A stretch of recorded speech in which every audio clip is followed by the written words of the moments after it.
Hello, and welcome to Hometown Cooking with Marianne. I'm Marianne. Today we have a special supper we're going to make. It is venison, which is deer.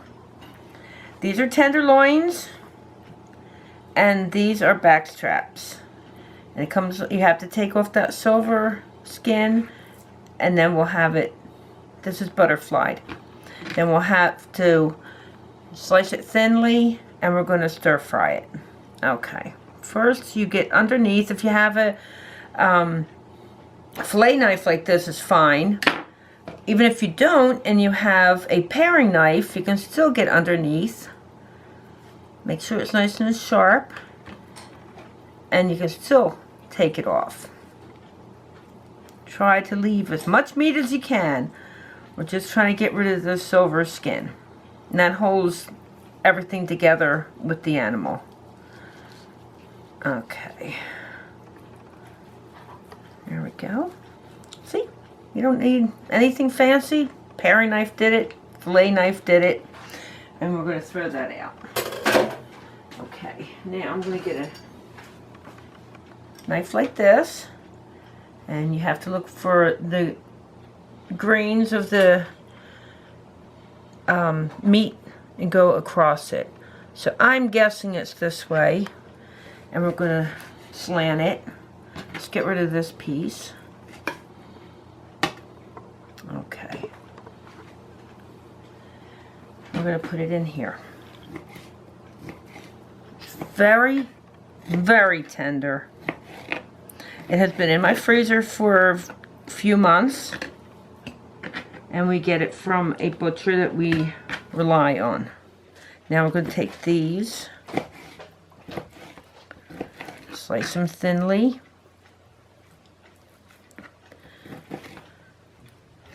This is one of my favorite meats, actually, because it has no smell to it. I'm not fond of the smell of pork or chicken or beef. This actually doesn't have a gamey smell. Okay, do a few. I don't want to butcher it now. Now we're going to continue. And I'm not going to bore you with this, so I'll be back in a little bit when I have this all sliced up. Okay, welcome back. Now we're going to season this up, and we're going to marinate it for about a half hour. It's very tender, and you don't need more than that. I have a 1/4 cup of teriyaki sauce, any kind you want. I'm going to do a teaspoon of pepper. Or less, half a teaspoon. Don't want to be jumping through the roof.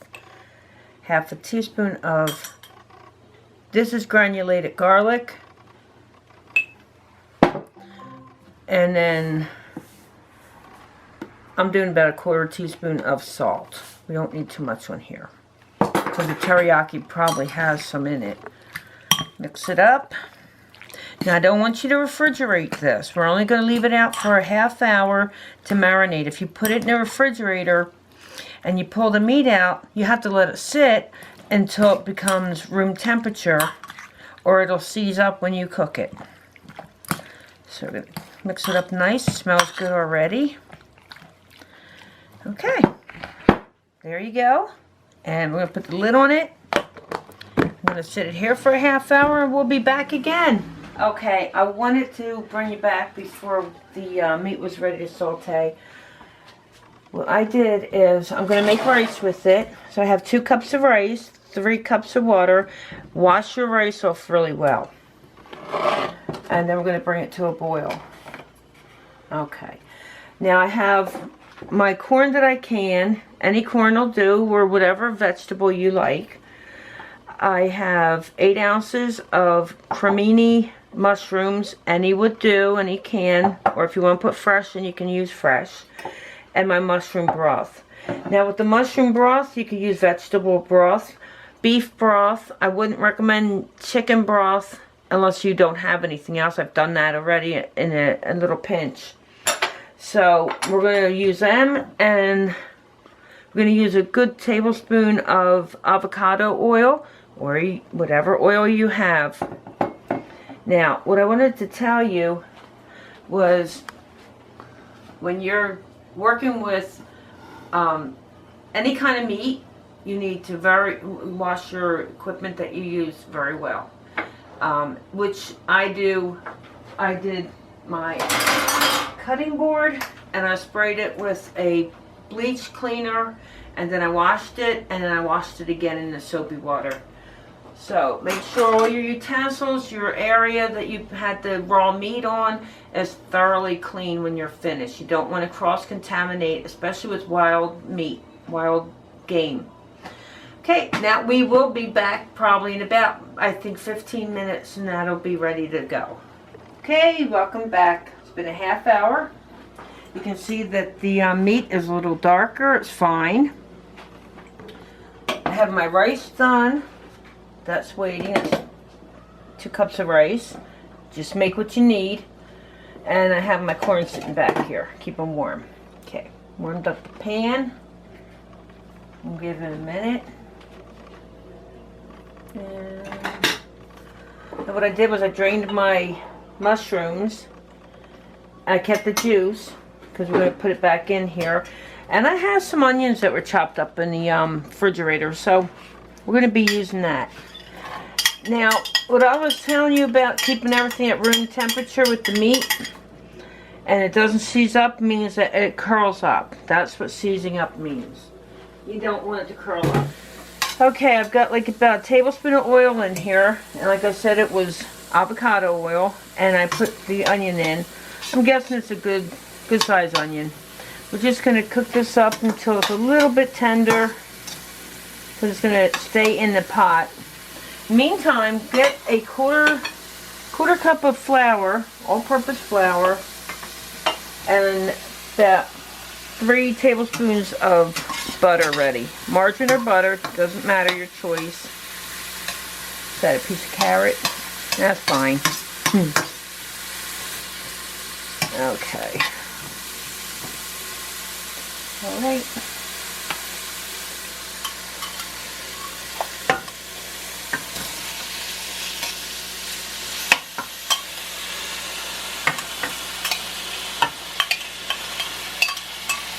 I'm pouring the whole thing in there for the flavor.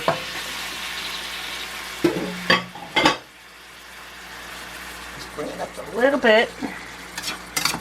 Once it starts coming up higher,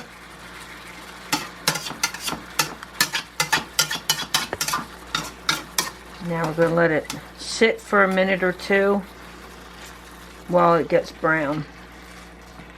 It's just like browning beef or anything else that you have. Okay. See? It's getting brown on the other side already.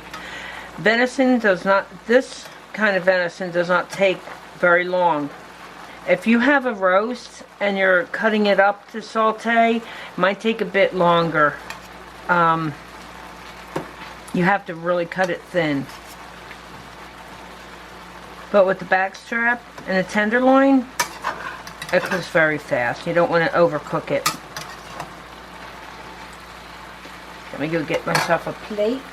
What I'm going to do after it browns up, I'm going to take the meat out and I'm going to make a roux, and we're going to make a gravy to go with it. And after I make the roux and I put my broth in and make the gravy, I'm going to put the mushrooms in. You see it makes its own juices. So you just make it fit your whatever you have in the house. Since I'm a canner, I have my mushrooms in the house. You can use from the store. Doesn't have to be completely brown, but brown enough because you want it cooked up. We're going to take advantage of that juice in here.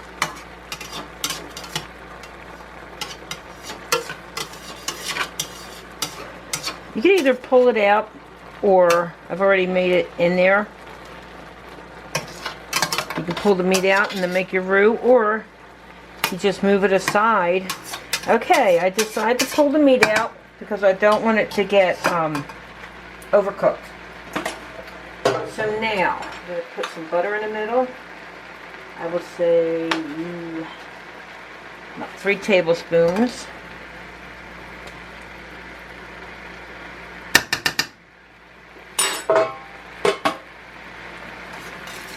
Now we have a 1/4 cup of flour. If we need more to thicken, we will.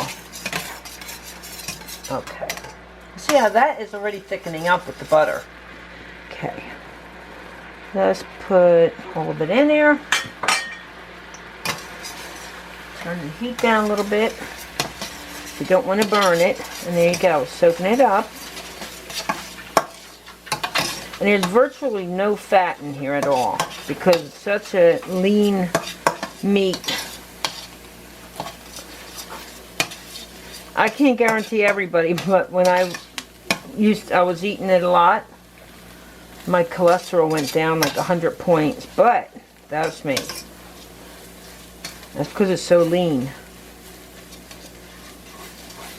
Okay, cook for about a minute. Now that's the onion in there, the juices.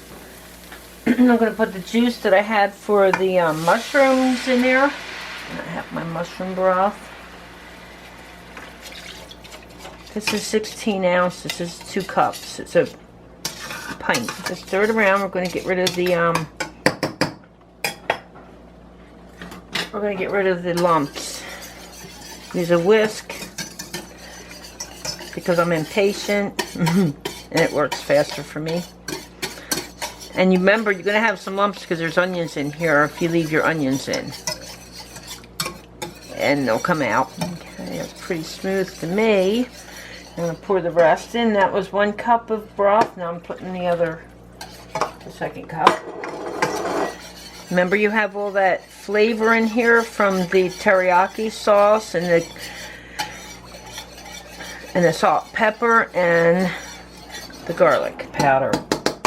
Okay, now we're going to put this back in, juice and all. Alright. And we're putting our mushrooms in. That's 8 ounces. More or less. Or if you don't want 8 ounces, you don't want mushrooms, you don't use mushrooms. I've already grated carrots in here. That's always sweet. Now we'll bring it up. So you don't want to overcook. That's why I pulled it out, because the meat isn't cooked thoroughly when I pulled it out. It's just browned. So when I'm doing this, it won't make it tough and it won't make it rubbery or dried out. And I'll be back when I bring it to a boil. Okay, we're off. Now if you want it thicker than this,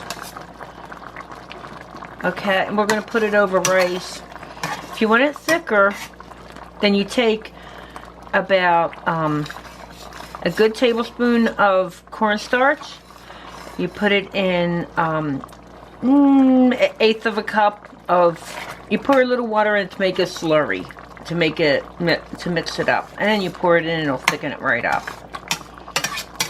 But this is perfect because we're going to be using it on rice. Okay, now let's pull it off. You don't want it too cooked, too well cooked. And I did take a taste, and it is awesome. Gotta taste your food. Now, what should I use? Okay, now what we're gonna do is get some of this rice.